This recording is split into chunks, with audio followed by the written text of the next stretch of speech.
Alhamdulillah wassalatu wassalamu ala Rasulillah wala haula wala quwata illa billah.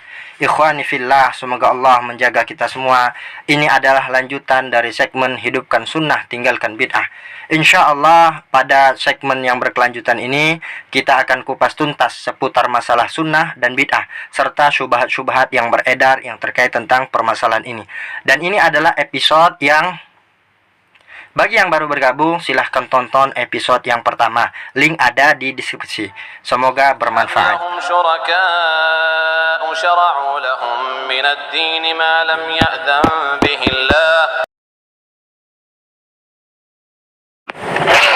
Bagaimana dengan Wahabi, Ustaz? Mereka terlalu mudah untuk membina bid'ah. Dia lupa bahwa ketika engkau katakan saudaramu bid'ah sama dengan dalalah, wa kullu dalalatin finnar. Bid'ah. Itu artinya sama dengan neraka. Padahal Allah sudah siapkan surga yang begitu luas langit dan bumi. Kita lanjutkan pembahasan kita tentang dalil-dalil larangan bid'ah bagian kedua. Pada episode sebelumnya, kita telah membahas 4 hadis yang menunjukkan tercelanya bid'ah. Bagi yang belum menonton, silahkan. Ya, link ada di deskripsi pada episode yang kelima. Dan kesimpulan dari pembahasan kita kemarin adalah bahwa ternyata yang sering mewanti-wanti masalah bid'ah itu siapa? Nabi SAW, bukan Wahabi. Nabi langsunglah yang mengajarkan kepada kita dan terus-menerus diulang-ulang oleh Rasul setiap khutbah. Hati-hatilah kalian terhadap bid'ah. Sesungguhnya setiap bid'ah itu adalah sesat. Nabi yang ngomong setiap khutbah. Bahkan kondisi Rasul ketika mengingatkan tentang bahayanya bid'ah ini, bagaimana kondisi beliau? Digambarkan memerah matanya, suaranya keras dan lantang. Sampai-sampai digambarkan dalam hadis tersebut bagaikan seorang pemimpin pasukan sedang memberikan arahan pada pasukannya. Ini menunjukkan apa? Menunjukkan penting dan sangat penting hal ini untuk terus diingatkan. Dan juga menjelang wafat beliau SAW yang dikenal dengan Mau'idhah Muwaddi', hadis wasiat perpisahan. Apa pesan beliau ketika itu? Fa innahu may ya'ish minkum, siapa di antara kalian yang masih hidup setelah aku meninggal nanti, maka mereka akan melihat perselisihan yang banyak di kalangan umat Islam. Maka bagaimana solusinya? Berpegang kalian kepada sunnahku, pegang kepada sunnah khulafaur rasyidin, gigit dengan gigi geraham kalian, dan jauhilah oleh kalian seluruh perkara bid'ah, karena setiap perkara bid'ah itu adalah kesesatan. Kenapa beliau sampaikan ini di dalam wasiat perpisahan? Karena ini sangat penting, sehingga harus diingatkan. Sampai-sampai menjelang wafat pun diingatkan lagi oleh Rasulullah SAW. Jadi jangan katakan lagi yang suka bahas-bahas bid'ah itu Wahabi. Karena kami hanya menjalankan pesan Rasul dalam keadaan manusia menyia-nyiakan pesan beliau SAW. Nas'alullah salamah wal afiyah. Kita lanjutkan hadis yang kelima. Hadis dari Ali bin Abi Thalib radhiyallahu anhu yang dikeluarkan oleh Imam Bukhari dan Muslim dan juga Abu Dawud, di mana Rasulullah sallallahu alaihi wasallam bersabda, "Al-Madinatu haramun ma baina a'ir wa thawr, faman ahdatha hadatsan aw awa muhditsan fa alaihi la'natullah wal malaikati wan nasi ajma'in."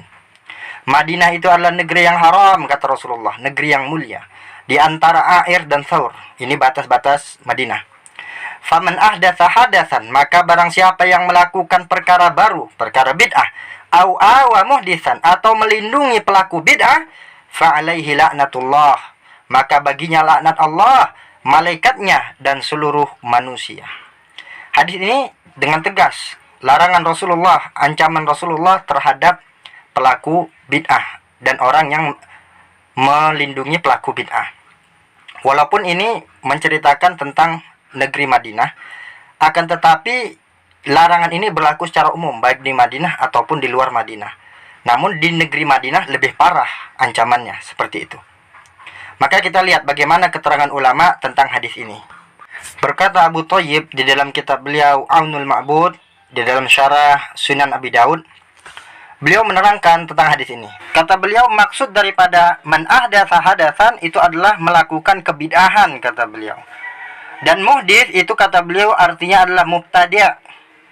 Muhdits sama dengan mubtadi', pelaku kebid'ahan. Jadi di sini dengan tegas Rasul melarang perbuatan bid'ah dan melindungi pelaku bid'ah. Bukan hanya perbuatan yang dilarang, bahkan melindungi orang yang melakukan kebid'ahan, menyokong, memberikan dukungan kepada orang yang melakukan kebid'ahan juga itu dilarang oleh Rasulullah sallallahu alaihi wasallam. Disebutkan oleh Imam Syatibi rahimahullah taala dalam kitab beliau Al-I'tisam, alasan kenapa Rasulullah begitu tegas di dalam hadis ini dalam melarang kita perbuatan bid'ah, juga mendukung pelaku bid'ah juga dilarang. Apa alasannya? Beliau mengatakan, fa innal iwa yujami'u tauqir.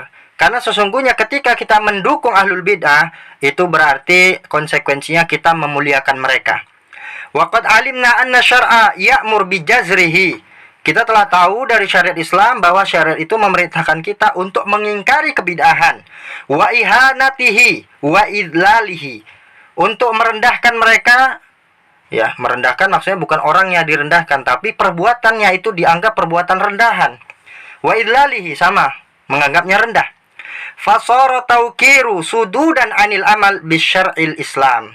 Maka ketika kita mendukung mereka, itu sama dengan sududan, itu kita menghalangi manusia untuk beramal dengan syariat Islam.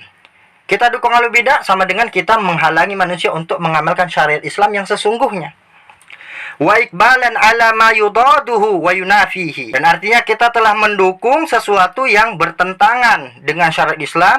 Wa ala kulli hal, kata beliau.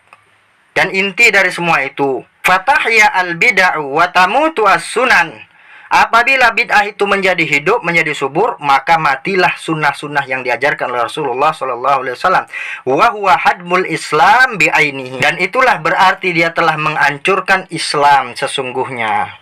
Kemudian yang keenam, hadis Anas bin Malik radhiyallahu anhu yang dikeluarkan oleh Imam At-Tabrani, dan hadisnya dihasankan oleh Al-Hafidz Al-Mundhiri dan juga disahihkan oleh Syekh Al-Albani rahimahullah taala di dalam Sahih Targhib wa Tarhib, di mana Rasulullah sallallahu alaihi wasallam bersabda, "Innallaha hajabat taubata an kulli sahibi bid'ah hatta yada' bid'atahu."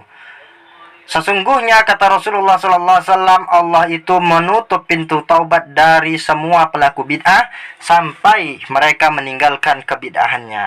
Artinya pelaku bid'ah itu sangat susah untuk taubat. Dan ini mirip dengan apa yang dikatakan oleh Sufyan Ats-Tsauri rahimahullah taala. Beliau mengatakan apa? Al-bid'atu ahabbu ila syaitan minal ma'siyah. Kebid'ahan itu lebih dicintai oleh iblis daripada kemaksiatan. Kenapa? Li'annal ma'siyah yutabu sahibuha. Karena kemaksiatan itu masih diharapkan pelakunya untuk bertobat. Karena pelaku maksiat itu masih merasa bersalah, merasa dia melakukan dosa, sehingga ada kemungkinan, ada peluang untuk bertobat. Sementara pelaku bid'ah la yutabu sahibuha, susah untuk bertobat. Kenapa demikian? Karena dia merasa di atas kebenaran, dia merasa di atas al-haq, sehingga untuk apa dia bertobat?